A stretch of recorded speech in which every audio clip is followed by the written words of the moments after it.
Everyone, स्वागत है आप सभी का मेरे चैनल केमिस्ट्री फॉर यू में। आज के सेशन से हम स्टार्ट करेंगे इनऑर्गेनिक केमिस्ट्री की लेक्चर सीरीज। ये वो सारे चैप्टर्स होंगे जो इंपॉर्टेंट हो जाते हैं CSIR, नेट, गेट या फिर कोई भी असिस्टेंट प्रोफेसर की एंट्रेंस एग्जाम, सभी के लिए हम ये सीरीज स्टार्ट करेंगे। इस सीरीज में हम सारे चैप्टर्स लाइन बाय लाइन लेते जाएंगे जो कि इनऑर्गेनिक केमिस्ट्री के लिए इंपॉर्टेंट होते हैं। सबसे पहले जब भी हम कोई भी स्ट्रीम स्टार्ट करें केमिस्ट्री की, सबसे इंपॉर्टेंट हो जाता है उनके जनरल इंट्रोडक्शन या उनके जनरल कॉन्सेप्ट्स को समझना, क्योंकि जब हम मेन चैप्टर्स में जाएंगे जैसे ऑर्गेनोमेटालिक कोऑर्डिनेशन, तो वहां पर हम काफी सारी बातें करेंगे जिसमें हम इलेक्ट्रोनेगेटिविटी, इलेक्ट्रॉन गेन एंथैल्पी, ऐसी सारे टर्म्स डिस्कस करेंगे, जिसको हालांकि हमने अपने लोअर क्लासेस में सीख रखा है, लेकिन क्योंकि टाइम आने पर हम काफी सारी चीजें भूल जाते हैं, तो जरूरी हो जाता है कि हम उन्हें फिर से एक बार अच्छे से रिवाइज करें, उसे टच करें। ठीक है, तो आज का हमारा सेशन होगा topic general inorganic chemistry. Okay, तो इसी के साथ हम आज शुरू करते हैं। अगर हम बात करें जनरल इनऑर्गेनिक केमिस्ट्री की, तो अगर मैं इसको एस्पेक्ट देखूं गेट के टर्म्स में, तो गेट में से हमें इसमें से कोई भी क्वेश्चंस देखने नहीं मिलते हैं। राइट, गेट से कोई क्वेश्चंस नहीं आते हैं, क्योंकि देखिए गेट में क्वेश्चंस भी कम होते हैं, तो वो अपने क्वेश्चंस इस पर, तो ये टॉपिक काफी सिंपल है तो इस पर तो वेस्ट नहीं करें। यूजुअली कभी भी इतने सालों में तो कोई क्वेश्चन नहीं आया है। उसी के बाद अगर मैं नेट की बात करूं, तो नेट में हमें देखने मिल जाते हैं 4 से 6 मार्क के क्वेश्चंस। अभी देखो, कई बार तो हमें देखने भी मिल जाते हैं और कई बार हमें नहीं भी देखने मिलते हैं, क्योंकि हम नेट का हर बार जानते हैं कि एक अलग सा ट्रेंड आया है, जहां पर कभी किसी चैप्टर के ऊपर काफी कुछ पूछा गया है और उसी नेक्स्ट ईयर में उस चैप्टर के ऊपर कोई क्वेश्चंस नहीं आए हैं, पर फिर भी हम ये वाला चैप्टर पढ़ रहे हैं ताकि हम बाकी के जितने भी चैप्टर्स हैं उनको अच्छे से पढ़ सके, ना कि हम सिर्फ ये चैप्टर नेट के लिए पढ़ रहे हैं या किसी भी एंट्रेंस के लिए पढ़ रहे हैं। ठीक है, तो यहाँ पर मेजर मोटिव ये होता है कि हम हमारे सारे बेसिक्स को ब्रश अप कर दें।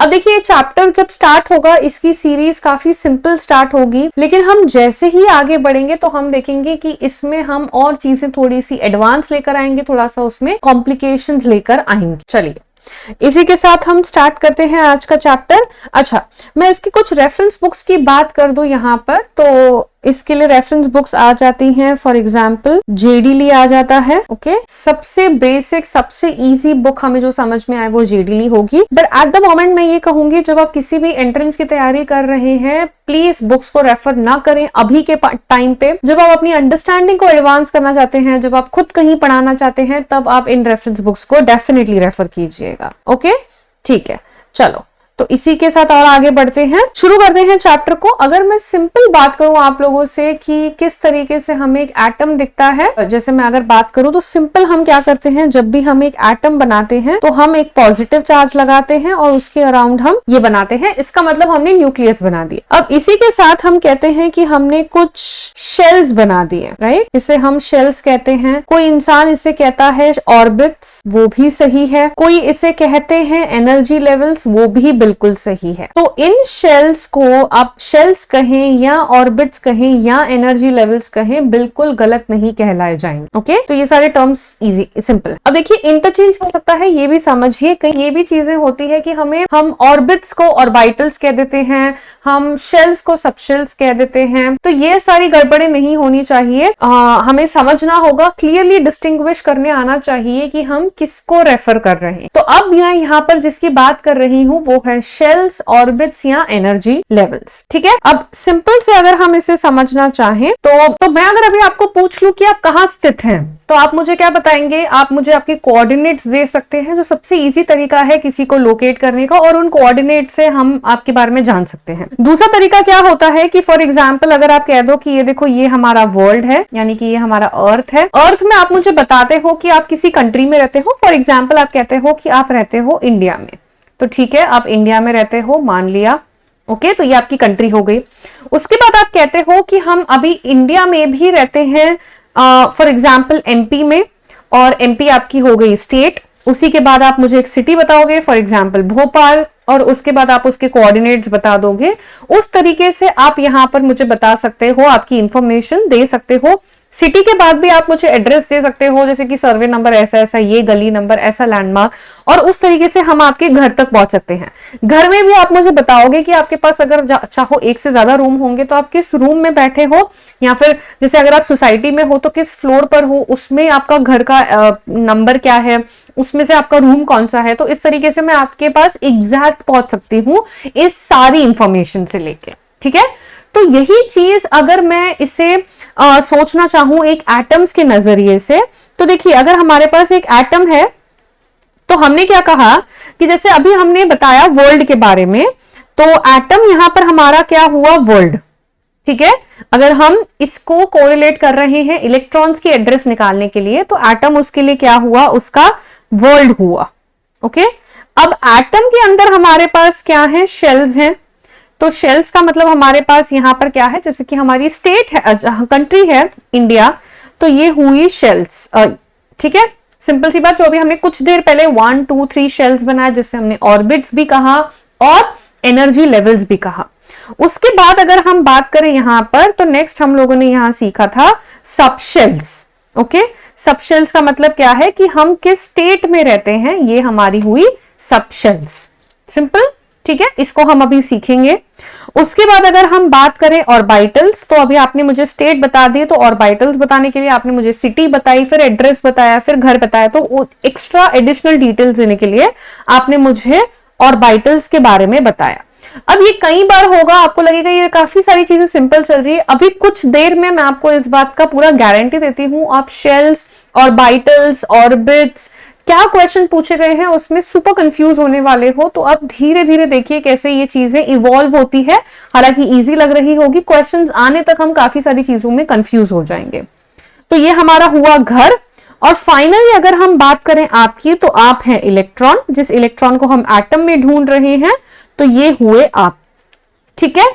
सिंपल सी बात कर दी। तो हम इस तरीके से हमारे एटम्स में ये क्वांटम नंबर्स का यूज करके हम ये सारे जो उसके एड्रेसेस हैं उस तक पहुंचने की कोशिश कर रहे हैं, ठीक है। समझ गए हम ये बात को। चलो, तो अब हम क्या सीख रहे हैं, यहां पर क्वांटम नंबर्स को सीख रहे हैं। तो हमारी हेडिंग क्या होगी, क्वांटम नंबर्स। क्या करते हैं quantum numbers, helps us to determine the position of electron, right. हमारे इलेक्ट्रॉन की क्या पोजीशन है ये बताने के लिए हम क्वांटम नंबर्स का यूज करते हैं, to determine the position of electron. अब कितने तरीके के क्वांटम नंबर्स होते हैं ये तो ऑलरेडी हमने पढ़े हैं, इनको थोड़ा सा ब्रश अप कर लेते हैं अच्छे से। तो अगर हम क्वांटम नंबर्स की बात करें, तो हम एक एक क्वांटम नंबर को उठा के उसे डिस्कस करेंगे। तो हम डिस्कस कर रहे हैं टाइप्स ऑफ क्वांटम नंबर्स, ठीक है। तो सबसे पहला यहां पर हमारे लिए क्या हो जाएगा, प्रिंसिपल क्वांटम नंबर। अभी हम जिस ऑर्बिट्स, शेल्स या एनर्जी लेवल्स की बात कर रहे थे, वो हमें इस प्रिंसिपल क्वांटम नंबर से इंफॉर्मेशन मिलती है। तो ये है प्रिंसिपल क्वांटम नंबर, ओके। इसे हम डिनोट कर सकते हैं n, स्मॉल लेटर n से, राइट। अब n क्या वैल्यूज ले सकता है, n की वैल्यूज हो सकती है 1 2 3 एंड सो ऑन, से लेकर इंफिनिटी तक इसकी वैल्यू जा सकती है, राइट। अब अगर हम n की वैल्यू कहें, तो ये क्योंकि हम जीरो तो नहीं ले सकते, इसका मतलब ये क्या हुआ, बिल्कुल हमारे न्यूक्लियस के साथ आ गया। वो तो हो नहीं सकता, इलेक्ट्रॉन अगर न्यूक्लियस में आ गया तो वो प्रोटॉन के साथ कंबाइन कर जाएगा, वो तो पॉसिबल नहीं है, वो तो किसी एटम को स्टेबल भी नहीं रख सकता है। तो इसी वजह से n की वैल्यू क्या होती है, यहां पर जीरो नहीं हो सकती है, n can not be equal to zero, ठीक है। तो ये हमने प्रिंसिपल क्वांटम नंबर में n बता दिया। ये क्या रिप्रेजेंट करता है, this represents shells of an atom. What does it represent, represents shells of an atom, ठीक है। शेल्स कह दो, ऑर्बिट्स कह दो, एनर्जी लेवल्स कह दो, इंपॉर्टेंट है। इन टर्म्स को बार बार मैं आपको बता रही हूं, इन टर्म्स को ध्यान में रखना, ओके। अब देखिए, अब अगर मैं आप लोगों से बात करूं यहां पर, तो हमारे पास अगर हम शेल्स की बात करें, हम लोगों ने जैसे पहले बनाया था एटम, एक पॉजिटिव सेंटर यानी कि न्यूक्लियस बना दिया। फिर हम इस तरीके से शेल्स बनाते हैं। हालांकि हम क्वांटम नंबर्स, जब हम क्वांटम केमिस्ट्री सीखेंगे तब हम देखेंगे चीजें थोड़ी सी अलग पिक्चर्ड होती हैं, बट अब ये हमारी सिंप्लिसिटी के लिए हम समझ रहे हैं। जैसे कि ये पहला वाला जो होगा ये होगा n इज इक्वल टू 1, दूसरा वाला होगा n इज इक्वल टू 2, तीसरा वाला होगा n इज इक्वल टू 3। ठीक है, तो n जो है वो हमें क्या क्या हेल्प कर सकता है इसे हम समझते हैं, राइट। अब हम लोगों ने ये शेल्स का एक अंदाजा ले लिया, अब हम समझने की कोशिश करते हैं कि n हमें क्या देता है। अब देखिए, सबसे पहली चीज जो हमें n देता है, n हमें बताता है वेलोसिटी डिटरमाइन करने में हेल्प करता है। n can be used to determine the velocity of electron in the nth shell. To determine velocity of electron in nth shell. ठीक है, कैसे हम वेलोसिटी निकाल सकते हैं? अगर आपको बोर्स ऑर्बिट थ्योरी पता होगी स्ट्रक्चर ऑफ एटम में, तो हमें वहां पर बोर्स ने दिया था, साइंटिस्ट बोर ने हमें ये वेलोसिटी का फॉर्मूला दिया था। Velocity of electron is directly proportional to atomic number and inversely proportional to n। तो हम इसे यूज करके इस पर एक कांस्टेंट टर्म लगाकर हम वेलोसिटी को निकाल सकते हैं। इससे हम डायरेक्टली समझ रहे हैं। तो यहां पर मैं अगर आप लोगों को बता दूं तो हमारे VE क्या है? VE है वेलोसिटी ऑफ इलेक्ट्रॉन, ठीक है, और इसी के साथ हमारे Z क्या है? Atomic number, right. तो इस तरीके से हम क्या कर सकते हैं? वेलोसिटी निकाल सकते हैं हमारे इलेक्ट्रॉन की। हम यहां पर क्या देख रहे हैं कि जैसे velocity is inversely proportional to n, यानी कि जैसे n का वैल्यू बढ़ेगा वेलोसिटी हमारी कम होगी। यानी कि पहले शेल में वेलोसिटी ऑफ इलेक्ट्रॉन सबसे ज्यादा होती है, जैसे हम हायर एनर्जी लेवल्स पर जाएंगे वेलोसिटी ऑफ इलेक्ट्रॉन कम होती जाएगी। ठीक है, सिंपल, इतनी बात तो हम जानते हैं। ओके, अब देखिए हम यहां पर वेलोसिटी यूज कर रहे हैं क्योंकि ये क्या हो जाता है? एक वेक्टर क्वांटिटी हो जाता है, ये कुछ डायरेक्शन डिनोट करता है। हालांकि अभी हमें इस सारी फिजिक्स में नहीं जाना है, अब हमें सिंपल चीजें समझनी है, जहां पर हम समझने की कोशिश कर रहे हैं कि वेलोसिटी और प्रिंसिपल क्वांटम नंबर का क्या रिलेशन होगा। ओके, आगे बात करते हैं। तो ये हमारी पहली बात हो गई। सेकेंड अगर हम यहां पर बात करें, वो हमें क्या बताता है? Energy of electron, energy of an electron.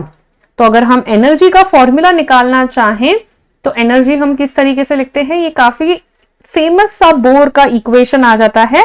Energy is equal to -13.6 into Z square upon N square electron volt. ठीक है, तो ये हमारी आ जाती है एनर्जी की इक्वेशन। सिंपल, ठीक है, तो ये हमारे हो गए एनर्जी का इक्वेशन। अब यहां से आप लोगों के लिए क्वेश्चन ये आ जाता है कि भाई बताइए एनर्जी और एन का किस तरीके से रिलेशन है? क्या वो डायरेक्ट है, क्या वो इनवर्स है? वीडियो को पॉज कीजिए, अच्छे से देखिए इस इक्वेशन को और मुझे बता दीजिए जल्दी से आपका जवाब।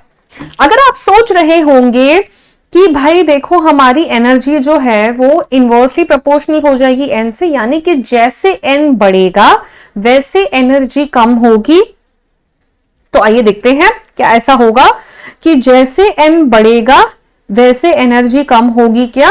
तो मैं आप लोगों को एक रूल बताती हूं जो आपको ऑलरेडी पता है, उससे आप एक बार फिर से इस चीज को सोचिए, वरना आप अपने ही आंसर में फंस जाएंगे। तो अगर मैं आप लोगों से बात करूं यहां पर ऑफ बॉ प्रिंसिपल की, ऑफ बॉ प्रिंसिपल की, तो वो हमें क्या बताता है कि फिलिंग ऑफ इलेक्ट्रॉन्स किसके तरीके से होंगे? एनर्जी के तरीके से होंगे। जिस शेल की एनर्जी सबसे कम होगी पहले वहां इलेक्ट्रॉन्स फिल होंगे और फिर धीरे धीरे फिलिंग कंटिन्यू होगी लोअर एनर्जी से हायर एनर्जी पर, और हम उसके अकॉर्डिंग सबसे पहले फिल करते हैं 1s का शेल फिल करते हैं। तो इसका मतलब सबसे कम एनर्जी किसकी होगी? ऑफ बॉ के अकॉर्डिंग 1s की होगी। और हमने कहा जैसे n बढ़ेगा वैसे एनर्जी कम होगी, इसका मतलब अगर हम इसके अकॉर्डिंग जाएं तो n इक्वल टू 1 के लिए एनर्जी सबसे हाईएस्ट होगी। पर ऑफ बॉ प्रिंसिपल ने कहा कि हमारे जब सबसे कम शेल का जो एनर्जी होगा वो पहले फिल होगा, तो इसके अकॉर्डिंग तो एनर्जी 1s की ज्यादा है और ऑफ बॉ के अकॉर्डिंग तो एनर्जी 1s की सबसे कम है। तो ये तो गलत हो गई बात, दो अलग चीजें कैसे बता सकते हैं हम? तो ऐसा नहीं हो सकता है, राइट। तो हम यहां पर क्या देख सकते हैं कि जो एनर्जी है वो इनवर्सली प्रोपोर्शनल नहीं है n से। नेगेटिव साइन का ध्यान दीजिए, नेगेटिव साइन की वजह से ये डायरेक्ट प्रोपोर्शनल हो जाएगा। अब हम कुछ एग्जांपल लेते हैं, ठीक है।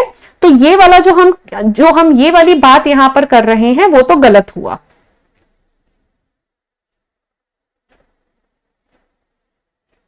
ओके।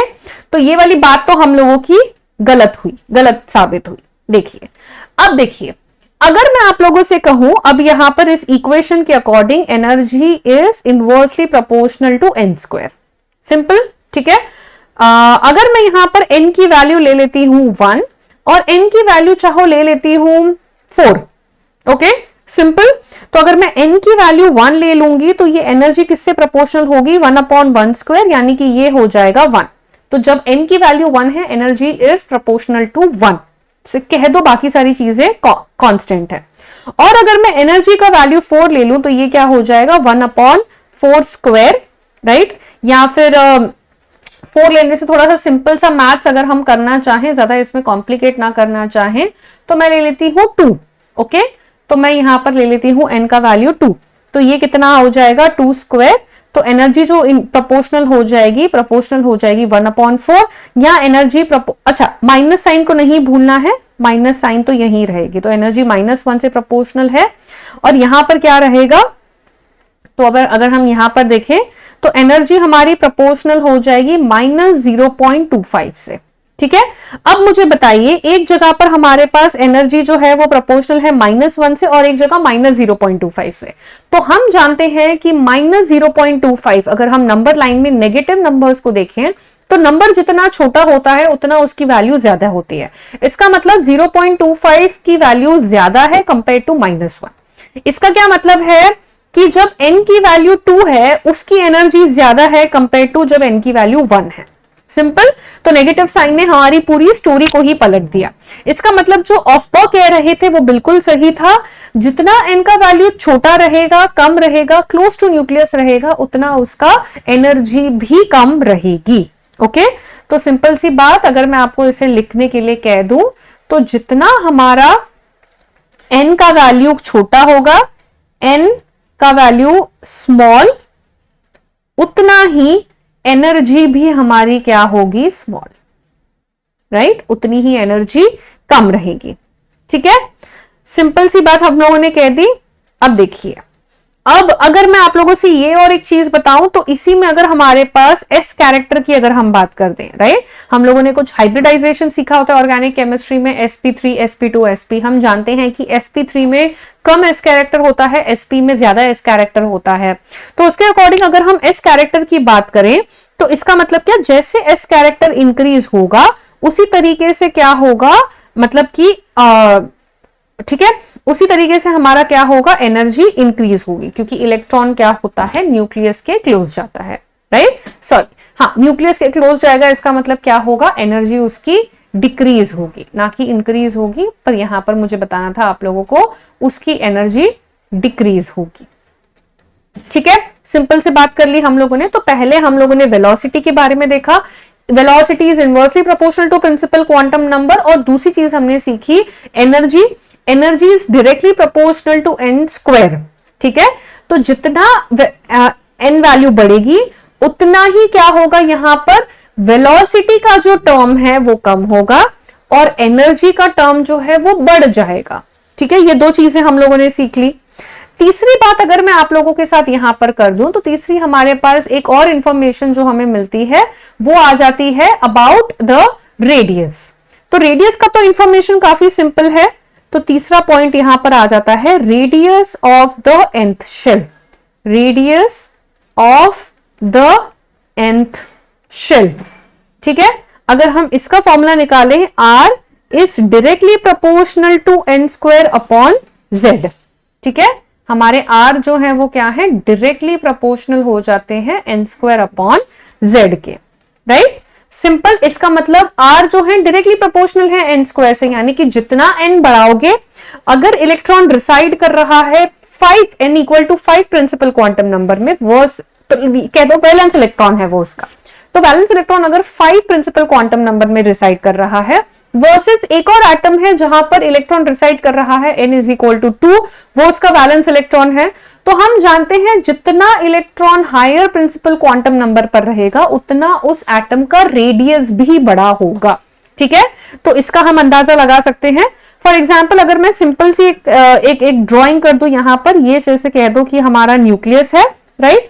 अब मैं अगर आप लोगों को बना दूं यहां पर पहला शेल, ओके, तो पहले शेल को अगर मैं आप लोगों को बनाकर दिखाऊं तो ये कितना होगा R1, ये हो गया R1। तो पहले शेल का मतलब क्या, न्यूक्लियस के सेंटर से लेकर उस तक जितना रेडियस होगा वो R1 होगा। इसके आगे अगर मैं आप लोगों से बात करूं तो आगे अगर हम जाएं तो नेक्स्ट वाला हमारे पास क्या होगा, न्यूक्लियस से लेकर सेंटर तक जो सेकेंड शेल तक होगा वो होगा R2। और अगर हम और आगे चले जाएं तो थर्ड शेल के लिए क्या होगा, न्यूक्लियस से लेकर थर्ड शेल तक जो डिस्टेंस होगा, जो रेडियस होगा वो होगा R3। ठीक है, ये वाली बातें हम लोगों ने समझ ली। तो ये हमें प्रिंसिपल क्वांटम नंबर बताता है वेलोसिटी के बारे में, एनर्जी के बारे में और रेडियस के बारे में। ठीक है, सिंपल सिंपल सी बातें कर ली। दूसरा क्वांटम नंबर अभी हम यहां पर डिस्कस करते हैं। यहां तक हमने पहला क्वांटम नंबर डिस्कस किया जो था प्रिंसिपल क्वांटम नंबर, राइट। अब हम दूसरे क्वांटम नंबर की तरफ बढ़ते हैं। तो दूसरा क्वांटम नंबर हमारे लिए क्या हो जाता है, एजीम्यूथल क्वांटम नंबर, राइट। तो दूसरे क्वांटम नंबर है एजीम्यूथल क्वांटम नंबर। ओके, इसे किस तरीके से डिनोट किया जाता है, एल से डिनोट किया जाता है। अब देखिए ये क्या बताता है हमें, एजीम्यूथल क्वांटम नंबर ये हमें बताता है subshells represents subshells of an atom. ये क्या रिप्रेजेंट करता है, सबशेल्स ऑफ एन एटम। पहले हमने शेल्स की बात की, अब हम बताएंगे शेल्स केवल n इज इक्वल टू 1, सिर्फ n इक्वल टू 1 नहीं रहता है, उसमें भी कुछ सबशेल होता है। n इक्वल टू 2 भी n इक्वल टू 2 नहीं रहता है, उसमें भी कुछ सबशेल रहते हैं। तो अब हम उनकी बात कर रहे हैं। तो ये हमें क्या रिप्रेजेंट करता है, सबशेल्स ऑफ एन एटम। तो यानी कि n इक्वल टू 2 भी कह दो तो उसमें भी सबशेल्स हैं, 3 भी कह दो तो उसमें भी सबशेल्स हैं, राइट। तो अब ये जो L की वैल्यू है जिसे हम एजीम्यूथल क्वांटम नंबर कह रहे हैं, इसकी वैल्यू क्या हो सकती है, 0 to n-1। तो इसका मतलब ये प्रिंसिपल क्वांटम नंबर से रिलेटेड है। ठीक है, सिंपल सी बात हम लोगों ने कह दी। अगर हम सबशेल्स को बात करें तो हम ये नंबर्स में बता रहे हैं। फॉर एग्जाम्पल जैसे अगर मैं L कह दूं और फिर मैं उसके अकॉर्डिंग सबशेल कह दूं, तो हर एक नंबर जो एजीम्यूथल क्वांटम नंबर का होता है वो क्या बताता है, एक सबशेल। जैसे कि L का वैल्यू अगर 0 हो तो ये हमें क्या बता रहा है, S सबशेल। उसी के साथ L का वैल्यू 1 हो तो ये बताता है P सबशेल, N का वैल्यू 2 हो तो बताता है D सबशेल। उसी के साथ अगर N का वैल्यू 3 हो तो F सबशेल, 4 हो तो G, 5 हो तो H एंड सो ऑन। ठीक है, तो इस तरीके से हमारे सबशेल्स यहां फॉर्म होने लगते हैं। ठीक है, सिंपल सी बात कर दी हम लोगों ने। चलिए, तो जैसे अभी हम एजीम्यूथल क्वांटम नंबर्स के हम वैल्यूज देखेंगे, हम उन्हें एक सबशेल से भी डिनोट कर सकते हैं। इसके अलावा भी और सबशेल्स होते हैं पर अभी हमें यहाँ पर उतनी रिक्वायरमेंट नहीं है। ठीक है, देखिए अब एक एक सबशेल को हम पहले एक एक शेल को देखते हैं और उसके साथ कितने सबशेल्स बनते हैं उन्हें देखते हैं, राइट। जैसे कि अगर मैं पहला आप लोगों को कह दूं n इज इक्वल टू 1, तो इसका मतलब L का वैल्यू क्या है, 0 to n-1। ठीक है, इसका मतलब L का वैल्यू क्या होगा, 0। अब 1-1 क्योंकि n का वैल्यू 1 है तो ये क्या हो जाएगा, 0 to 0। तो L का वैल्यू कितना बन गया, 0। L का वैल्यू बन गया 0। ठीक है, अब कब बना, जब n का वैल्यू 1 था उस टाइम पे हमारे उसके पास L का वैल्यू 0। क्या 0 का मतलब कोई सबशेल नहीं है, नहीं। 0 का अभी हमने मतलब बताया, 0 का मतलब होता है S सबशेल होना। इसका मतलब n इज इक्वल टू 1 में एक सबशेल तो है। तो ये कौन सा सबशेल है हमारा, ये बन जाता है S सबशेल, ये बन जाता है S सबशेल। ठीक है, सिंपल सी बात कर दी हम लोगों ने। आगे बात करते हैं। अगर मैं कह दूं यहां पर नेक्स्ट वाला n इज इक्वल टू 2 कह दूं, ओके, तो इसका मतलब अभी हमारे पास क्या है, सेकंड यानी कि पहले शेल में केवल एक सबशेल है यानी कि S सबशेल है। दूसरे की बात कर दें तो अगर L की वैल्यू 0 है से लेकर n-1 यानी कि 2-1, तो L की वैल्यू 0 2 1 ये आ जाएगी। तो इसका मतलब L की वैल्यू क्या है, 0 है और 1 है। इसका मतलब क्या, दो सबशेल्स है जब हम सेकेंड शेल में आते हैं। तो सेकेंड शेल में एक 0 सबशेल है, एक 1 सबशेल है। ये नंबर्स की तरह डिनोट हुआ। ये कौन से सबशेल्स होते हैं, ये होता है S और ये होता है P सबशेल।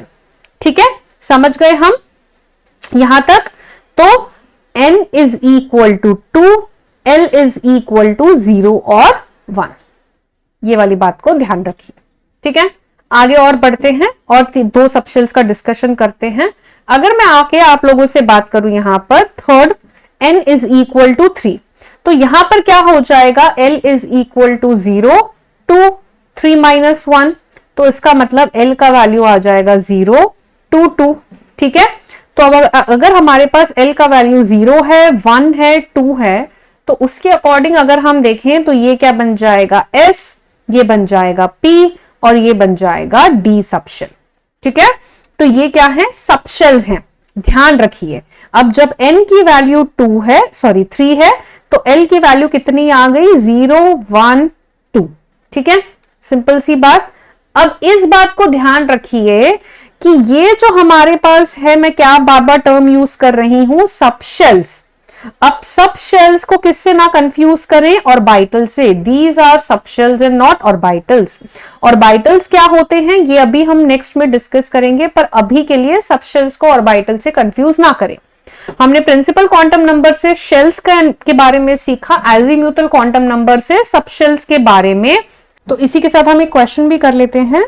तो क्वेश्चन है, how many subshells will be present, how many subshells will be present in the 10th shell of atom, in the 10th shell of an atom। ठीक है, अब आपको मैंने शेल्स और सबशेल्स के बारे में अच्छे से एक्सप्लेन कर दिया है प्रिंसिपल और अजीमुथल क्वांटम नंबर के जरिए। तो आपके ऑप्शंस है A10, B9, C8 और D7। ठीक है, तो आप टाइम लीजिए, पॉज कीजिए और फिर सोचिए और फिर इसका जवाब दीजिए। कितना बता रहे हैं आप, 10th शेल है ना, 10th शेल है, राइट। देखिए, अभी हम लोगों ने कुछ देर पहले क्या देखा था, अगर n इज इक्वल टू 2 है तो L की वैल्यू क्या थी, 0 और 1, राइट। यानी कि जो शेल है उतने ही हमारे पास सबशेल्स भी थे, यानी कि S और P था। 3 में गए तो 0 1 2 था, राइट। तो इस तरीके से हमारे पास जितने शेल्स हैं, जो शेल है वही सबशेल्स भी हैं, राइट। तो अगर हम इस तरीके से बताना चाहें, नंबर ऑफ शेल्स, या फिर जिस शेल पर है n शेल का जो वैल्यू होगा, n वैल्यू होगा, उतनी ही हमारे पास क्या होंगे, सबशेल्स भी होंगे, is equal to number of subshells. Okay, या फिर मैं इसको इस तरीके से लिख सकती हूं, shell number is equal to the number of subshells, है ना। ये बात ज्यादा सिंपल है, shell number is equal to number of subshells. तो अगर हमारे पास क्वेश्चन में दिया गया है 10th शेल, 10th शेल पर चले गए, अब उस शेल में कितने सबशेल्स होंगे, कितने पार्ट्स होंगे, तो वो होंगे 10।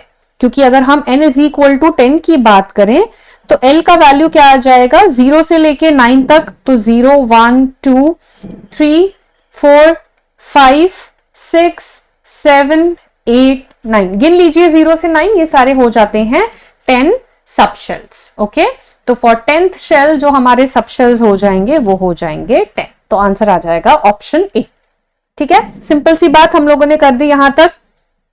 अब देखिए आगे, अगर मैं बात करूं आप लोगों से, नेक्स्ट क्वेश्चन एक और ले लेते हैं। क्वेश्चन है, the number of subshells, number of subshells present in the 4th shell, present in the 4th shell. ध्यान से देखिए क्वेश्चन को, number of subshells present in the 4th shell if the value of azimuthal quantum number, right.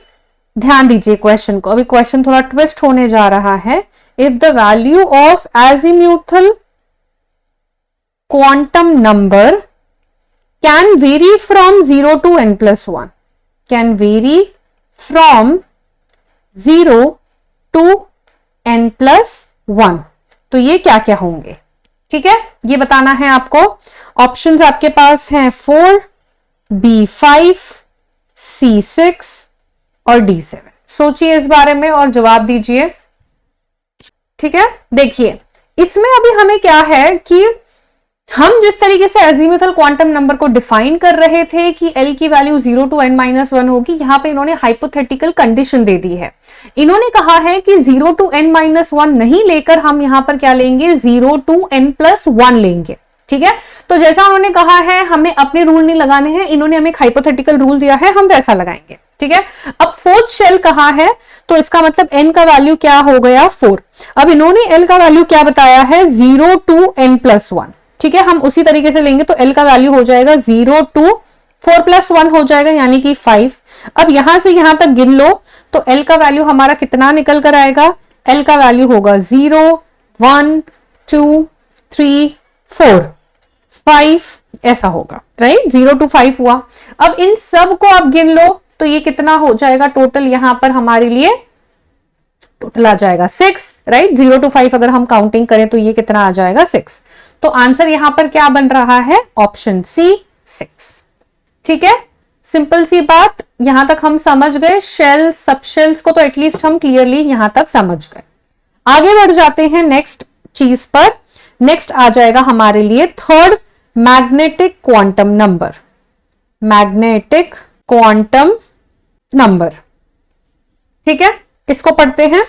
अब देखिए magnetic quantum number को हम denote किससे करते हैं, m से, राइट। m की वैल्यू क्या क्या हो सकती है, -L से लेकर +L तक रहती है, -L to +L, राइट। ये बात हो गई। अब देखिए L जो है हमारा क्या है, एजीम्यूथल क्वांटम नंबर। L क्या है, azimuthal quantum number, okay, right, समझ गए। अब m क्या रिप्रेजेंट कर रहा है, L अगर आप ध्यान दें तो वो क्या रिप्रेजेंट कर रहा था, सबशेल्स। अगर मैं L की बात करूं तो ये हमें क्या बताता है, orbitals of an atom, represents orbitals of an atom. ये क्या रिप्रेजेंट करता है, ऑर्बिटल्स ऑफ एन एटम, ठीक है। ये वाली बात हो गई।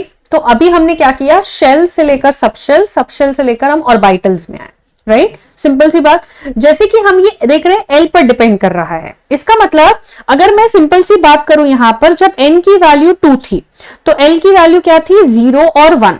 तो 0 एक सबशेल था, 1 एक सबशेल था, राइट। अब सबशेल में भी सबशेल के ऑर्बिटल्स हैं। जब L का वैल्यू 1 आया तो तब हम क्या कर रहे हैं, हम कह रहे हैं इसका मैग्नेटिक क्वांटम नंबर क्या क्या दिखाएगा, -L से +L। तो मतलब -1 से 1, यानी कि -1 से 1 तक अगर आप चले जाओ तो बीच में क्या आ जाएगा, 0, -1, 0 + 1, इस तरीके से इंटीजर्स आएंगे। इसका मतलब इस 1 सबशेल में, यानी कि ये 1 क्या है, P सबशेल में हमारे पास क्या है, 3 ऑर्बिटल्स हैं, -1, 0 + 1, ठीक है। ये हमारे 3 ऑर्बिटल्स हैं, -1, 0 और +1।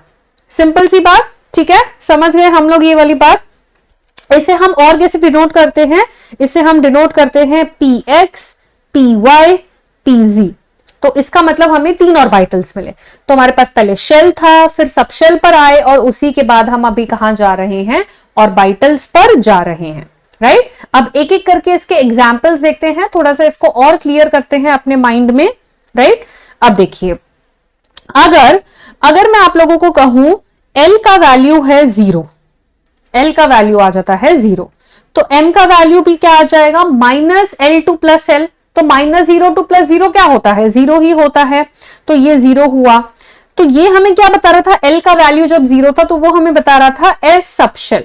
अब ये क्या बता रहा है, जब M का वैल्यू 0 है, यानी कि S सबशेल में एक ही ऑर्बिटल होता है, जहां पर इलेक्ट्रॉन्स रिसाइड करेंगे वो एक ही ऑर्बिटल है, ठीक है।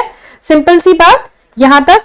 अब मैं अगर आप लोगों से नेक्स्ट कहूं कि L की वैल्यू ले लेते हैं। अब देखिए L की वैल्यू जब 0 है तो वो 1 n = 1 में भी आता है, L की वैल्यू 0 n = 2 में भी आता है। 1 में भी क्या था, 0 और 1 था L का वैल्यू, तो वहां पर भी 0 आता। अगर आप देखिए सारे जितने भी हमारे पास शेल्स हैं उनमें 0 सबशेल है। तो जितने भी जीरो सबशेल्स हैं यानी कि जितने भी एस सबशेल्स हैं उन सब में क्या है, एक ऑर्बिटल है। अब L इज इक्वल टू 1 पहली बार कहां आता है, सेकेंड सबशेल में, सेकेंड शेल में N इज इक्वल टू 2 में। तो N इक्वल टू 2 में पहली बार L इक्वल टू 1 आता है और उसके बाद सब में आता है, N इक्वल टू 3 में भी आता है, 4 में भी आता है, 5 में भी आता है एंड सो ऑन। तो केवल N इक्वल टू 1 में हमें क्या मिलता है, L इक्वल टू 1 नहीं मिलता है, उसके आगे से मिलता है। तो अब हमें L इक्वल टू 1 मिला, राइट। अब हम क्या कहते हैं, हमारे m का वैल्यू क्या होगा, उसे m भी कहते हैं या ml भी कहते हैं, ये होता है -L 2 + L, राइट। तो ये क्या हुआ, -1 2 + 1। तो इसका मतलब ये अभी हमने जैसे देखा -1 0 + 1। तो हमारे पास क्या है, ये जो हम बता रहे हैं यहां पर हम ऑर्बिटल्स की बात कर रहे हैं, यानी कि हमारे पास यहां पर क्या हो गए, 3 ऑर्बिटल्स आ गए। 3 ऑर्बिटल्स हमें यहां पर देखने मिल रहे हैं, ठीक है। अब ये क्या होते हैं, क्योंकि हम जानते हैं इन सब चीजों को, तो ये हमारे लिए क्या बन गए यहां पर, px py pz, ये हमारे 3 ऑर्बिटल्स बन गए, राइट। हम इनके डायरेक्शन वगैरह भी जानते हैं, किस तरीके से सबसे एक दूसरे से परपेंडिकुलर रहते हैं। अब डिस्कशन वो नहीं है, अब हम क्या कर रहे हैं, ऑर्बिटल्स को डिस्कस कर रहे हैं कि शेल में सबशेल्स तो थे, 0 और 1 तो था n इक्वल टू 2 में। अब उस सबशेल में भी क्या है, ऑर्बिटल्स हैं जहां पर इलेक्ट्रॉन्स रिसाइड कर सकते हैं, राइट। ये वाली बात हो गई। अब मैं अगर तीसरा बात करूं L इज इक्वल टू 2 में, तो ये क्या हुआ, डी सबशेल। डी सबशेल सबसे पहले कहां आता है, सबसे पहले n इज इक्वल टू 3 यानी कि थर्ड शेल में, जहां पर हमारे पास क्या है, 0 1 और 2 सबशेल हैं। तो जो 2 सबशेल होता है वो पहली बार डी यानी कि डी सबशेल आता है n इक्वल टू 3 में, तो ये डी सबशेल हुआ, ठीक है। तो अब अगर मैं यहां पर m की वैल्यू कहूं तो ये क्या है, -L2 + L। तो मतलब ये क्या हो जाएगा, m की वैल्यू हो जाएगी -2। m को ml भी कहते हैं, सबस्क्रिप्ट l या m भी कहते हैं, तो दोनों में कंफ्यूज नहीं होना। तो ये क्या हो जाएगा हमारे पास, -2 2 + 2, ठीक है। इसका मतलब m का वैल्यू क्या आ जाएगा, -2 -1 0 +1 +2, ठीक है। तो इसका मतलब अब जो मैंने ये वैल्यूज लिखी है, मैंने ऑर्बिटल्स के बारे में कहा कि जब हमारे पास डी सबशेल होता है तब हमारे पास 5 ऑर्बिटल्स होते हैं। तब हमारे पास क्या होते हैं, 5 ऑर्बिटल्स। ये कौन कौन से ऑर्बिटल्स हैं, D XY, D YZ, D XZ, D x² - y², D z²। ये पहली बार n is equal to 3 shell में देखा गया, लेकिन n इक्वल टू 4 5 6 हर जगह पर जब L का वैल्यू 2 होगा तब हमारे पास 5 ऑर्बिटल्स होंगे, ठीक है। समझ गए हम ये वाली बातें, ओके। तो ये हम लोगों ने बातें की मैग्नेटिक क्वांटम नंबर को लेके, राइट। और एक चीज डिस्कस कर लेते हैं, जब हमारे पास क्या हो, L का वैल्यू बन जाए 3, ओके। जब हमारे पास L का वैल्यू बन जाए 3, तो इसका मतलब क्या है, ये F सबशेल है, F सबशेल, ओके। तो इसके पहले हम लोगों ने ये डिस्कस किया, राइट। अब देखिए, अब F सबशेल का मतलब हमें क्या मिल जाता है, यहां पर M का वैल्यू क्या आ जाएगा, -3 से लेकर +3 तक, राइट। यानी कि M का वैल्यू क्या हो जाएगा, -3 -2 -1 0 +1 +2 +3। तो ये हमें कितने मिले टोटल, अगर आप काउंट करेंगे यहां पर तो हमारे पास 7 ऑर्बिटल्स हुए। तो थर्ड सबशेल में हमारे पास 7 ऑर्बिटल्स हैं, ओके। ये हैं टोटल 7 ऑर्बिटल्स, ठीक है। अब देखिए, अब मैंने आपको क्या बताया, जैसे पहले बताया कि जैसे -2 आप समझेंगे कि मैंने dxy बताया, -1 dyz, ऐसा तो कुछ नहीं कहा, राइट। जो भी मैंने m का वैल्यू दिया, क्या मैंने बता दिया कि वही डिफाइंड होगा कि कौन से ऑर्बिटल के लिए होगा, नहीं। उसके पहले भी अगर मैं बात करूं यहां पर, तो मैंने आप लोगों को यहां पर दिखाया कि देखिए हमारे पास यहां पर क्या है, -1 है, राइट। ये है -1 और इसको मैंने किसके साथ जोड़ दिया, px के साथ जोड़ दिया। तो क्या इसका मतलब कि ये px ही होता है, -1 नहीं। ये कोई डिफाइन नहीं होता है और ये कोई हमेशा कांस्टेंट ऐसा कोरिलेशन नहीं दिखाता है। तो एक इंपॉर्टेंट लाइन मैं आप लोगों को देती हूं आपकी अंडरस्टैंडिंग के लिए। वो लाइन क्या है कि किसी भी for let's say for example px, for px यानी कि हमारा क्या है px और ऑर्बिटल है px, value of m is not defined, value of m is not defined। ठीक है, ये एक इंपॉर्टेंट स्टेटमेंट की तरह इसे मार्क कर लीजिए। m का वैल्यू कुछ भी हो सकता है px के लिए, -1 भी हो सकता है, 0 भी हो सकता है, +1 भी हो सकता है। ठीक है, यहां तक हमारी बातें सिंपल रही। तो यहां तक हमने मैग्नेटिक क्वांटम नंबर को भी समझ लिया, राइट। अब देखिए, तो अब अगर मैं आपसे पूछूं, थोड़ा सा कोरिलेट करना चाहें अगर हम, जब हमारे L का वैल्यू 0 है तब हमारे पास क्या है, एक ऑर्बिटल है। L का वैल्यू जब हमारे पास, ठीक है, थोड़ा सा और आगे जाती हूं, जब L का वैल्यू क्या है, शुरू से करते हैं, ठीक है, N से शुरू करते हैं तो ताकि चीजें थोड़ी सी और डेवलप बनती जाए। देखिए, जब N का वैल्यू क्या है 1, तो यानी कि हमारे पास पहला शेल है। तो इसका मतलब L का वैल्यू क्या हो सकता है, 0 हो सकता है और 1 हो सकता है। सॉरी, 1 तो नहीं हो सकता है, यहां पर केवल L का वैल्यू यहां पर 0 हो सकता है। ओके, तो इसका मतलब ये हमारे क्या है, सबशेल हैं। अब यहां पर m का वैल्यू क्या हुआ, m का वैल्यू 0, तो इसका मतलब मैंने ऑर्बिटल बता दिया। जब n इक्वल टू 1 है तो एक शेल है, एक सबशेल है। शेल तो एक ही रहेगा, n equal to 1, n equal to 2। उसमें सबशेल कितना है, एक सबशेल, l इक्वल टू 0। उसमें क्या है, एक ऑर्बिटल, m इक्वल टू 0। तो इसका मतलब हमने क्या कह दिया, यहां पर हमारे पास एक ऑर्बिटल है। ठीक है, ये वाली बात हो गई। और एक बात करती हूं आप लोगों से, इसका मतलब मैंने किसके बारे में डिस्कस कर दिया, जब मैंने पहले शेल के बारे में बता दिया, राइट, पहले शेल के बारे में बता दिया, एक सबशेल है, एक ऑर्बिटल है। अब अगर मैं बात करूं n इज इक्वल टू 2 की, तो L की वैल्यू क्या बन जाएगी, 0 और 1 बन जाएगी। तो m की वैल्यू क्या हुई, m की वैल्यू जब 0 है, L का वैल्यू तो 0 है, जब 1 है तो वैल्यू क्या है, -1, 0, +1। ठीक है, इस तरीके से है। तो अब आप कहेंगे 0 तो 2 बार रिपीट कर दिया आपने, तो वो 0 अलग अलग सबशेल्स के लिए है। जब S सबशेल है तब हमारे पास एक क्या है, ऑर्बिटल। जब P सबशेल है तब भी हमारे पास 3 ऑर्बिटल्स है, उसमें से एक ऑर्बिटल जो है वो 0 है। ठीक है, तो इसका मतलब हम लोगों ने टोटल अगर हम ऑर्बिटल्स देखें तो 4 आ गए, 0, -1, 0, +1। ओके, तो इसका मतलब जब हमारे पास n इज इक्वल टू 2 है तो कितने सबशेल्स हैं, सबशेल्स इज इक्वल टू 2। और अगर हम ऑर्बिटल्स पूछें तो ऑर्बिटल्स कितने आ गए, ऑर्बिटल्स आ गए 4। ठीक है, समझ गए हम लोग ये बात। और आगे बढ़ जाते हैं थोड़ा सा, जो अभी हम लोगों ने नेक्स्ट डिस्कस किया था वो क्या था, n इज इक्वल टू 3। तो यहां पर हम लोगों ने जो डिस्कस किया, इसका मतलब हमारे पास ये न्यूक्लियस है, ये पहला शेल है, ये दूसरे शेल को लेके हम लोगों ने यहां पर डिस्कशन सारी की। ओके, आगे बढ़ जाती हूं। अगर हमारे पास n का वैल्यू 3 है तो L का वैल्यू क्या था, 0, 1 और 2, राइट। अब अगर मैं m की वैल्यू कह दूं 0 के लिए तो 0 है, 1 के लिए तो -1, 0, +1 है, और 2 के लिए कह दूं तो -2, -1, 0, +1, +2 है। ओके, तो अगर हम कहें n इज इक्वल टू 3 तो हमारे पास कितने सबशेल्स हैं, 3 है, 0, 1, 2, सबशेल्स इज इक्वल टू 3।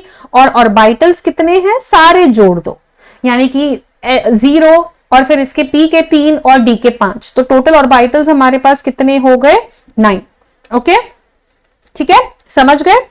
तो अगर हम देखें हमारे पास क्या थे, 3 सबशेल थे, 9 ऑर्बिटल आ गए।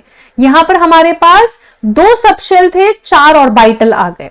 तो अगर मैं सिंपल सा आपको रिलेशन पूछना चाहूं कि क्या रिलेशन बनता है सबशेल और ऑर्बिटल में, तो क्या बन जाएगा, सबशेल एंड ऑर्बिटल, ये क्या बन जाएगा, number of orbitals in nth shell, number of orbitals in nth shell is equal to n square. क्योंकि देखिए n का वैल्यू भी जब 3 है तब हमें क्या मिल रहा है, 9 ऑर्बिटल, राइट। तो n स्क्वायर से हमें क्या मिल रहा है, हमारे सब ऑर्बिटल्स का रिलेशन। तो नंबर ऑफ ऑर्बिटल्स अगर हमें निकालना हो, चाहो मैं कह दूं फिर आपको भाई 7th शेल में निकाल दो, तो अब 7 का स्क्वायर कर देंगे 49, तो उतने हमारे पास क्या होंगे, ऑर्बिटल्स होंगे उस शेल में। ठीक है, समझ गए। चलो अब इसी के साथ और कुछ क्वेश्चंस करते हैं। क्वेश्चन है द मैक्सिमम, चेंज कर देती हूं, क्वेश्चन ये है the maximum number of electrons, the maximum number of electrons present in fifth shell, present in fifth shell are. ठीक है, तो ऑप्शंस क्या है, ए है 25, बी है 16, सी है 50 और डी है 32। ध्यान दीजिए इलेक्ट्रॉन्स की बात की गई है कि कितने इलेक्ट्रॉन्स होंगे फिफ्थ शेल में। थोड़ा सा सोचिए, थोड़ा सा पॉज लीजिए और बताइए। अब हमारे पास यहां पर क्या दिया गया है, इलेक्ट्रॉन्स दिए गए हैं। अभी तक हमने ऑर्बिटल्स बताया।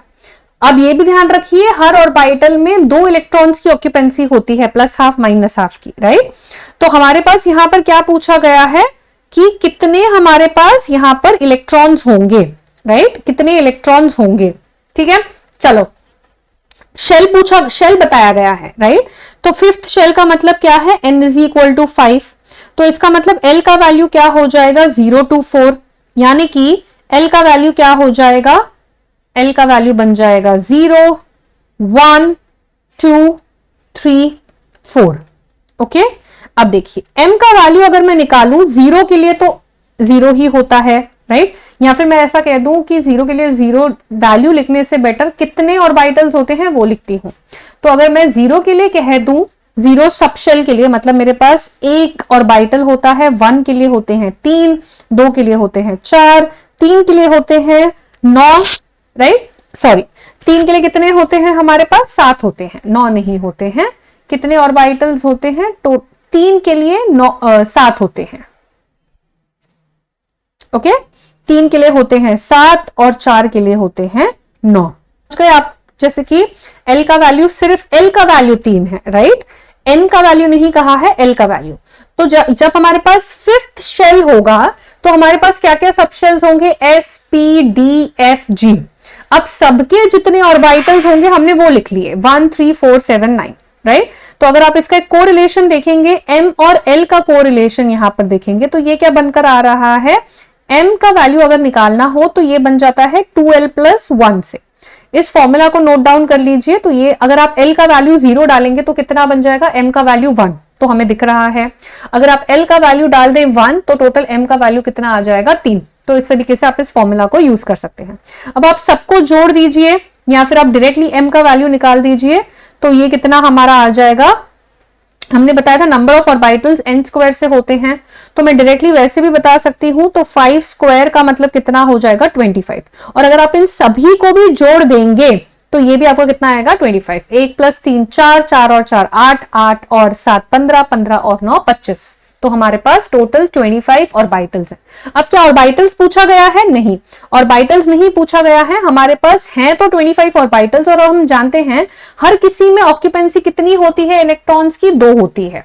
तो अगर मैं इलेक्ट्रॉन्स की बात करूं तो क्या है, नंबर ऑफ इलेक्ट्रॉन्स ये कितने हैं, 2 × 25, तो ये कितने बन जाएंगे, 50 इलेक्ट्रॉन्स। टोटल 50 इलेक्ट्रॉन्स बनेंगे जब हमारा n = फिफ्थ शेल।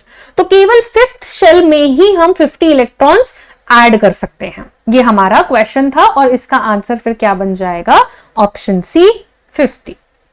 ठीक है, समझ गए हम इस बात को। आगे से और कुछ क्वेश्चंस करते हैं तो आप समझेंगे अभी किस तरीके से difference between orbital, shell, sub shell, ये सब कितना जरूरी हो जाता है। ओके, एक और क्वेश्चन लेते हैं आगे हम। तो क्वेश्चन है the maximum number of electrons, the maximum number of electrons present in a 7g orbital, present in a 7g orbital is R, present in a 7g orbital is R। ठीक है, ध्यान से क्वेश्चन को देखिए और फिर बताइए। Option A 18, 98, 9, 2। ओके, सोचिए इस क्वेश्चन के बारे में और फिर जवाब दीजिए। क्या पूछा गया है? Orbital, right? क्या पूछा गया है? ये टर्म को ध्यान रखिए, ऑर्बिटल पूछा गया है। ओके, अब देखिए, अगर हम टोटल देखें कि 7G में कितने ऑर्बिटल्स हैं, तो इसका मतलब ऑर्बिटल्स अगर हमें निकालना हो तो कितने हैं? 2l+1 से, राइट? इस तरीके से निकलेगा। ओके, अगर मैं L का वैल्यू कह दूं यहां पर, जैसे कि N का वैल्यू क्या है 7 और L का वैल्यू अगर हम कह दें तो SPDFG, राइट? तो SPDFG 0 1 2 3 4, तो L का वैल्यू आ रहा है 4। ओके, 4 सब शेल में कितने ऑर्बिटल्स होंगे टोटल? 4 सब शेल में कितने ऑर्बिटल्स होंगे? ये हम निकालेंगे 2l+1 से।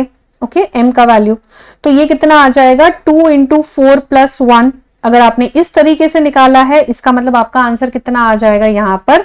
9। तो ये गलत है, राइट? या फिर आप उसमें कह दो कि 9 × 2 कर दो, कि 18 कर दो, या क्योंकि इलेक्ट्रॉन्स पूछे गए हैं, नंबर ऑफ इलेक्ट्रॉन्स पूछे गए हैं, तो वो भी आपका आंसर यहां गलत हो जाएगा। ओके, क्योंकि ध्यान रखिए 7G में कोई भी ऑर्बिटल ले लो, maximum number of electrons present है ना 7G ऑर्बिटल, फिर तो वो कह दे 1s ऑर्बिटल, फिर तो वो कह दे 8d ऑर्बिटल, 5p ऑर्बिटल, कुछ भी कह दे, जब भी वो किसी भी प्रिंसिपल नंबर, क्वांटम नंबर और एजीम्यूथल दे दें, पर उनके साथ जब वो ऑर्बिटल कह दे, मतलब वो केवल एक ऑर्बिटल की बात कर रहे हैं। तो इसका मतलब क्या हो जाएगा? टोटल सबकी ऑक्यूपेंसी हमें नहीं निकालनी है, केवल एक ऑर्बिटल के लिए पूछा गया है, तो आंसर क्या आ जाएगा? 2, वैल्यू आ जाएगी 2। मैक्सिमम कितने डाल सकते हैं हम? 2। ठीक है, एक ऑर्बिटल में, ध्यान रखिए ऑर्बिटल पूछा गया है। सिंपल। अब आप कंफ्यूज होंगे कि बाकी के आंसर्स कब आएंगे, तो देखिए, अभी देखिए, अगर मैं कह दूं 3D सबशेल, 3D सबशेल, अब मैं पूछूं कि 3D ऑर्बिटल में कितने हैं, सबशेल भी ना पूछूं, 3D ऑर्बिटल, तो आप क्या कहेंगे कि जब हम 3D की बात करें तो हमारे पास कितने होते हैं ऑर्बिटल? 5 होते हैं। ये एक ऑर्बिटल हुआ, इसमें कितने आएंगे? मैक्सिमम 2 आएंगे इलेक्ट्रॉन्स। ठीक है, बात ये थी, क्वेश्चन ये था। ओके, अब अगर क्वेश्चन आपको ये पूछते 7th शेल में मैक्सिमम इलेक्ट्रॉन्स कितने होंगे, 7th शेल में मैक्सिमम इलेक्ट्रॉन्स कितने होंगे, राइट? अगर आपको ये पूछा जाता तो आप टोटल 7th शेल के इलेक्ट्रॉन्स निकालते, 7G भी नहीं, 7th शेल के कितने सबशेल्स है वो निकालते। तो जब हमारे पास n = 7 दिया गया हो तो L का वैल्यू क्या आ जाएगा? 0 to 6। ओके, 0 to 6 आ जाएगा। या फिर मैं डायरेक्ट ऑर्बिटल्स भी निकालूं तो कितने आ जाएंगे? n² यानी कि 7² यानी कि 49। तो आप L = 0 to 6 में भी अगर आप सारे ऑर्बिटल्स लिखेंगे तो टोटल जो आएगा वो 49 ऑर्बिटल्स होंगे। अब अगर हम कहें कि इलेक्ट्रॉन्स कितने होंगे तो तब होंगे 98। तो मैं अगर कहूं कि 7th शेल के मैक्सिमम इलेक्ट्रॉन्स कितने होंगे, तब हम कहेंगे 98, राइट? क्वेश्चन को समझ लो, अगर ऐसा क्वेश्चन आता तो आंसर होता 98। ओके, आगे अगर मैं आप लोगों से पूछूं, अब और भी ऑप्शंस जो दिए गए थे उनके आंसर्स कब कैसे आएंगे। नेक्स्ट अगर मैं आपको पूछूं कि 7G सबशेल, ओके, थोड़ा सा स्पेस देकर लिखती हूं, ये एक अलग क्वेश्चन पूछ रही हूं यहां पर। तो क्वेश्चन है कि अगर हमारे पास 7G सबशेल होता तो केवल 7 में भी क्या है हमारे पास? सबशेल्स हैं SPDFG। तो G में मैक्सिमम कितने इलेक्ट्रॉन्स आते हैं? तो L का वैल्यू यहां पर कितना है? SPDFG, तो ये है 4, राइट? L का वैल्यू 4 है, तो इसका मतलब हमारे पास ऑर्बिटल्स कितने होंगे? 2l+1, तो इसका मतलब हुए 9, राइट? तो टोटल G सबशेल में हमारे पास 9 ऑर्बिटल्स हैं, तो ये 9 क्या है? ऑर्बिटल्स।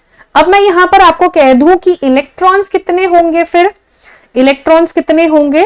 तो ये होंगे 9 × 2 यानी कि 18। तो अगर आपको पूछा जाए maximum electrons in 7G subshell, तब आंसर आएगा 18। ओके, और अगर ठीक है, ये वाली बातें हम समझ गए।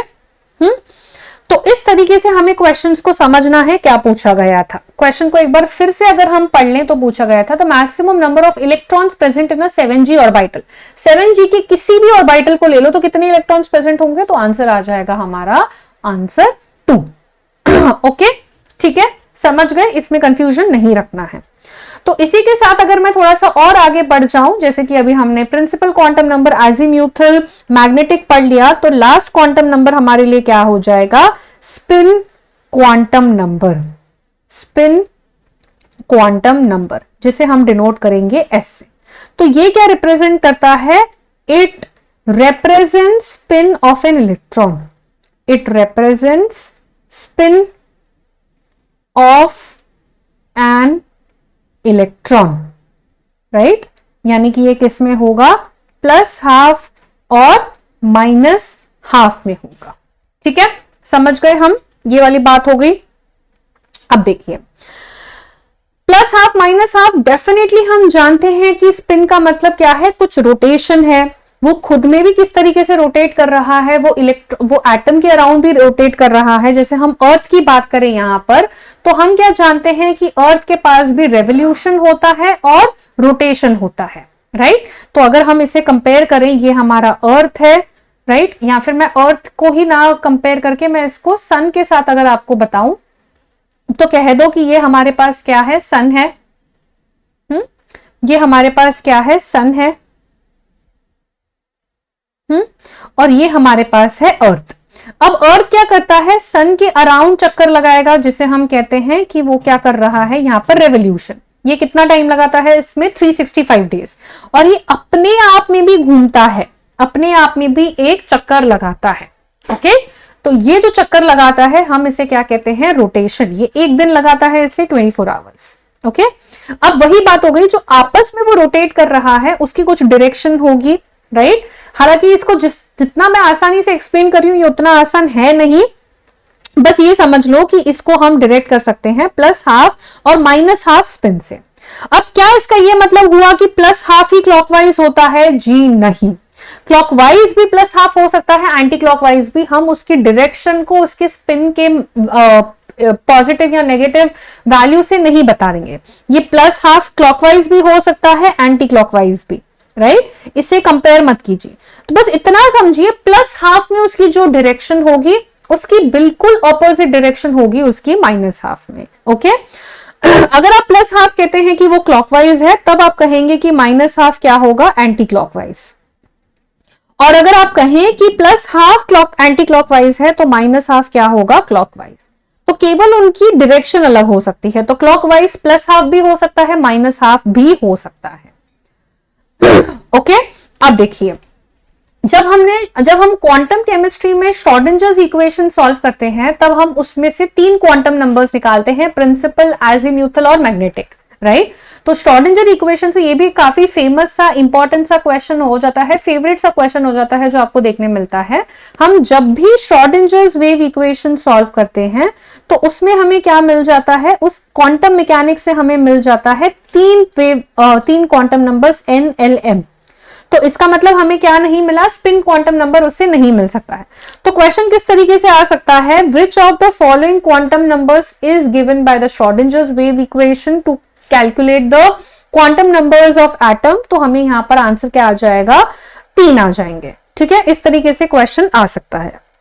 ओके, चलो, अब इसी के ऊपर शेल्स, सबशेल्स और बाइटल्स, जिसको अभी हमने सीखा है, इन्हीं के ऊपर कुछ और क्वेश्चंस को भी करते हैं। ओके, चलो नेक्स्ट क्वेश्चन लिख लो।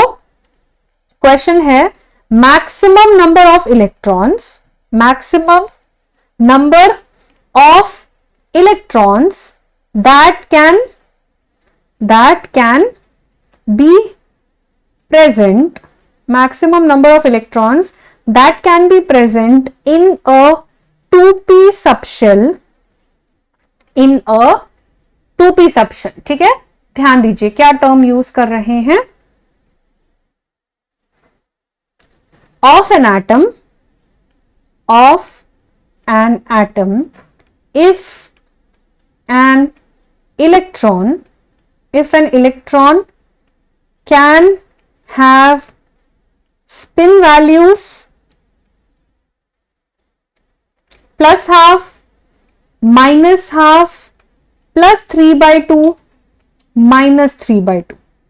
ठीक है, क्या क्या कहा है, plus half, minus half, plus 3/2, minus 3/2। तो मतलब हम अभी हाइपोथेटिकल सिचुएशन बना रहे हैं, तो अपने रूल्स को बहुत स्ट्रिक्ट मत रखिए। जब ये हाइपोथेटिकली हमें कुछ चीजें देते हैं तो उसके अकॉर्डिंग फॉलो कीजिए।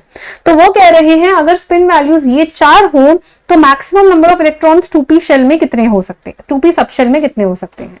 ओके, तो अगर मैं यहां पर आपको बाय द वे अगर मैं आपको ऑप्शन दे दूं तो ऑप्शन क्या है, 6, 12, 4, 8। राइट, ये है। अब देखिए 2p सबशेल कैसा है, ये है हमारा 2p सबशेल। इसमें क्या है, 3 ऑर्बिटल्स हैं इस तरीके से। अब इन्होंने क्या कहा है, मैक्सिमम नंबर ऑफ इलेक्ट्रॉन्स कितने हो सकते हैं या स्पिन कितने हो सकते हैं, 4। राइट, तो अब हम क्या करेंगे, एक ऑर्बिटल में इन 4 स्पिन्स को एकोमोडेट करवाएंगे। यानी कि कह दो ये हमारा प्लस हाफ है, ये हमारा माइनस हाफ है, कह दो कि ये प्लस 3/2 है और ये माइनस 3/2 है। तो इस तरीके से जहां पर 2 इलेक्ट्रॉन्स डिसाइड कर रहे थे, अब 4 इलेक्ट्रॉन्स डिसाइड करेंगे। ओके, तो अब हमारे पास यहां पर क्या है, 2p subshell. Right, 2p subshell. तो इसमें हमारे पास कितने ऑर्बिटल्स हैं, 3 ऑर्बिटल। पहले अगर हमारे पास केवल plus half minus half spin होता तो 2 इलेक्ट्रॉन्स होते, तो 3 × 2 कर देते। पर अब हमारे पास क्या है, एक ऑर्बिटल में कितनी ऑक्यूपेंसी है, 4 इलेक्ट्रॉन्स की। तो ओवरऑल अगर हमारे पास 3 ऑर्बिटल्स हैं तो 3 ऑर्बिटल यानी कि पूरे 2p सबशेल में कितने इलेक्ट्रॉन्स जा सकते हैं, 4 इलेक्ट्रॉन्स जा सकते हैं। तो टोटल कितने इलेक्ट्रॉन्स होंगे, 12 इलेक्ट्रॉन्स होंगे। तो टोटल ऑक्यूपेंसी कितनी होगी, 12 इलेक्ट्रॉन्स की ऑक्यूपेंसी होगी। तो आंसर क्या आ जाएगा हमारा इस केस में, ऑप्शन बी 12। ओके, ठीक है, समझ गए। इसी तरीके से कुछ और क्वेश्चंस करते हैं और इस सेशन को यहीं पे फिर कंक्लूड करेंगे। आप देखेंगे हर एक क्वेश्चन में आपको कुछ अलग अलग चीजें देखने मिल रही है, तो क्वेश्चंस हम सारे टाइप के प्रैक्टिस करेंगे। ओके, ये हुआ। चलिए नेक्स्ट क्वेश्चन की तरफ जाते हैं। क्वेश्चन है तो अच्छा, इसके पहले कि मैं आपको अगर क्वेश्चन दे दूं, अभी पिछले वाले क्वेश्चन से हम क्या सीखें, इस क्वेश्चन से हम सीखे यहां पर कि जितने हमें इलेक्ट्रॉन्स निकालने हैं किसी भी ऑर्बिटल में, total number of electrons in an orbital, total number of electrons in an orbital is equal to total number of spins of an electron। ठीक है, जितने स्पिन्स होंगे उनको हम एक ऑर्बिटल में डाल सकते हैं, जितने अलग अलग तरीके के स्पिन होंगे। प्लस हाफ एक ही ऑर्बिटल में नहीं जा सकता। टोटल स्पिन्स अगर प्लस हाफ और माइनस हाफ हो सकते हैं, वो सारे एक ऑर्बिटल में रिसाइड कर सकते हैं। तो यहां पर 4 तरीके की स्पिन्स थी, इसीलिए हमने 4 ऑर्बिटल्स में उसे रिसाइड करवाया। ओके, चलो अब क्वेश्चन है आप लोगों के लिए, हाउ मेनी सबशेल्स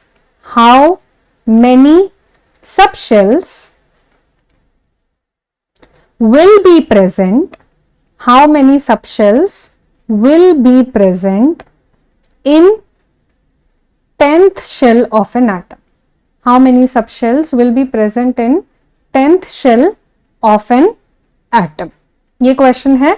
तो इसके ऑप्शंस क्या हैं, 9, 10, 11 या फिर 12। ठीक है, how many subshells will be present in 10th shell of an atom? ध्यान दीजिए, शेल और सबशेल के बीच में पूछा गया है। तो अगर हम 10th शेल के बारे में बताएं तो हमारे पास क्या है, n = 10 है। इसका मतलब हमारे पास क्या हो गई, यह भी हमने डिस्कस किया था, 0 to n-1, तो 0 to 9 हो जाएगा। यहां पर l का वैल्यू हो जाएगा 0 to 9, तो ये कितने हो जाते हैं, 10 सबशेल्स। 10 शेल्स में 10 सबशेल्स भी प्रेजेंट होंगे। ओके, आगे बढ़ जाए नेक्स्ट क्वेश्चन पर। क्वेश्चन कह रहा है, if nth shell of an atom is considered, nth shell of an atom is considered, number of subshells will be, अब नंबर्स ना देके हमें क्या कहा है, जेनेरिक पूछा गया है। तो ऑप्शन है n+1, Bn-1, Cn और Dn+2। ओके, इस तरीके से पूछा गया।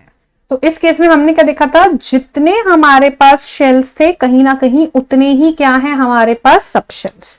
तो फॉर n शेल्स सब शेल्स कितने होंगे, सब शेल्स भी n आ जाएंगे।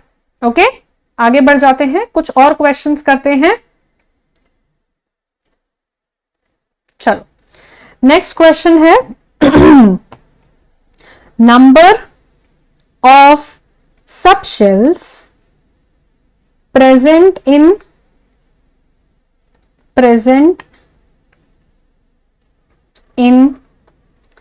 sixth shell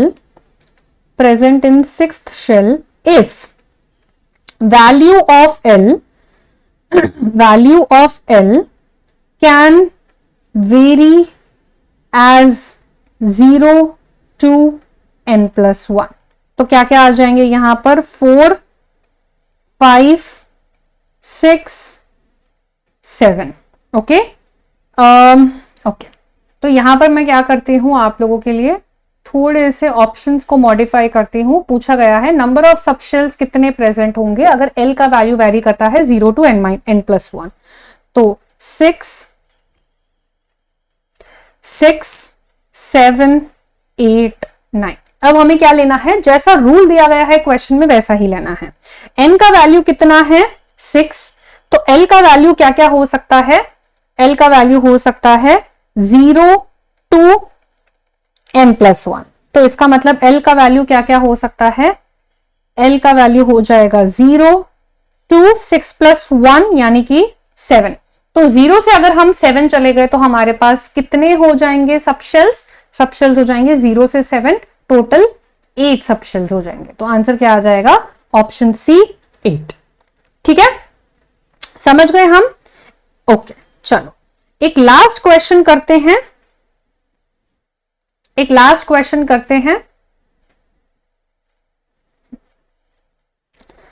क्वेश्चन है हाउ मेनी इलेक्ट्रॉन्स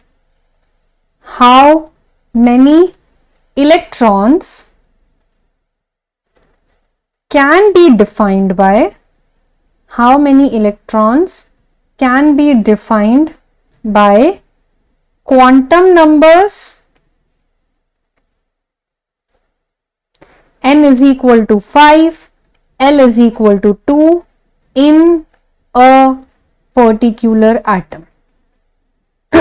ठीक है, कितने इलेक्ट्रॉन्स डिफाइन हो सकते हैं इन क्वांटम नंबर से जब n इक्वल टू 5 है और L इज इक्वल टू 2 है।